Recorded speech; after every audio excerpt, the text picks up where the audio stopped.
嘅退化性關節病影響全球數以百萬計人士。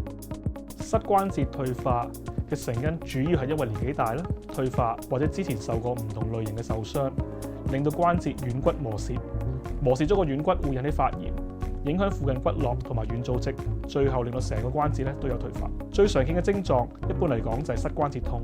一開始嘅時候平日唔係特別痛，只係做運動嗰陣時又唔舒服，後來會變成上落樓梯都覺得痛。如果進一步惡化，日常生活都會感到痛楚。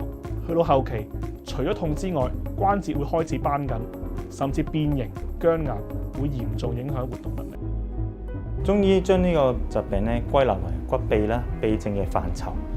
以前嘅古代文獻都有記載，膝頭哥即係膝痛同肝腎虧虛啦，加上風寒侵襲引起嘅。中藥如果係以內服為主咧，我哋會主要補益肝腎為主啦，加上去風通絡嘅藥物嘅。如果你用外用嘅藥物咧，我哋會用一啲例如有消腫止痛嘅效果啊，活血通絡嘅效果。